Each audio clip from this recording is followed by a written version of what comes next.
आत्ता या घडीला प्रतिभा शिंदे यांच्यापासून, त्याचं कारण असं आहे की जी चर्चा महाराष्ट्राच्या राजकीय वर्तुळात सुरू आहे, कालपर्यंत या बडे मुद्देच्या कार्यक्रमात सुद्धा दोन राष्ट्रवादीचे प्रवक्ते कसं आम्ही एकत्र येणार आहोत याच्याबद्दलची मांडणी करत होते। एक दिलानं आम्ही किती त्यांना प्रश्न विचारून हे केलं तरी ते भांडत नव्हते, इतका त्यांच्यात गोडवा निर्माण झाला होता। आज परिस्थिती काय प्रतिभाताई?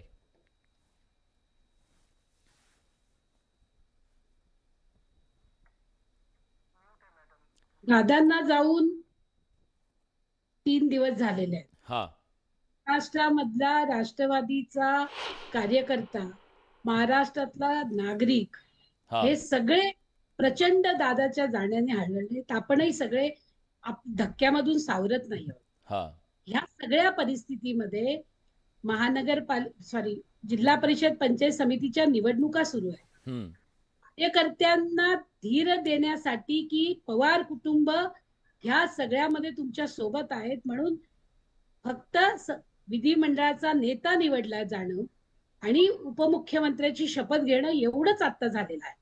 त्यामुळे अजूनही कुठल्याही पुढच्या चर्चा या काही धूसर झालेल्या नाहीत, थांबलेल्या नाहीत, त्याला पूर्ण विरामही मिळालेला नाही। आणि आमच्या बाजूने तर अजूनपर्यंत आम्ही एकदाही याच्याबद्दलची वाच्यता कुठल्याही नेत्याने केलेली नाही। त्यामुळे महाराष्ट्रामध्ये आपण आता एकदमच कालपर्यंत माध्यम म्हणजे संजय भाऊ इथे आहेत आणि ते मांडतील, त्यांनी खूप चांगलं लिहिलेलं आहे या सगळ्यावरती। पण आता आमच्या समोरचे प्रश्न खूप वेगळे आहेत। आमच्या समोरचे प्रश्न आहेत महाराष्ट्रामधल्या सर्व जिल्ह्यांमधल्या कार्यकर्त्याला काय विश्वास द्यावा। सगळेजण म्हणजे माझ्यासारखी पुरोगामी चळवळीतली कार्यकर्ता जेव्हा दादांच्या पक्षामध्ये गेली तेव्हा शिवशाहू फुले आंबेडकर सांगणारा कटेंगे पर बटेंगे नाही हे माझ्या महाराष्ट्रात चालणार नाही सांगणारा नेता होता म्हणून गेलो। ही पोकळी हो खूप मोठी आणि ती पोकळी भरून काढण्यासाठी प्रत्येक कार्यकर्त्याला अगदी आमदारांनाही वाटत असेल पवार कुटुंबच तिथे असलं पाहिजे।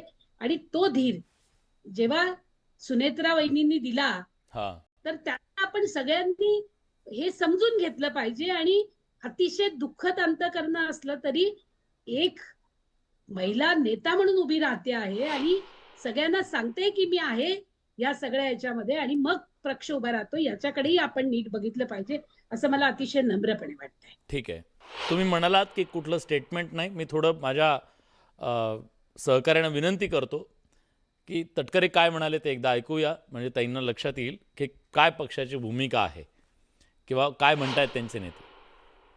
दस्तूर खुद्द आदरणीय अजितदादाने एक पत्रकार परिषद घेतली होती आणि त्या पत्रकार परिषदेमध्ये स्थानिक स्वराज्य संस्थांच्या निवडणुका ज्या आता होत आहेत त्या संदर्भामध्ये चर्चा झाली अशी स्पष्टपणाचा खुलासा किंवा माहिती पत्रकारांशी संवाद करत असतानाच आदरणीय अजितदादांनी त्या ठिकाणी केलेली होती। हे आपल्याला सर्वांनाच ते विदित त्या ठिकाणी आहे। दोन्ही राष्ट्रवादीचं विलीनीकरण जे आहे ते होणार होतं, 12 तारखेला गोष्ट आपण होणार होती।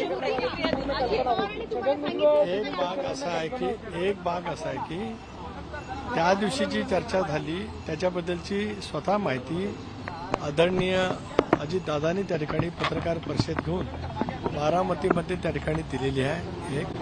आज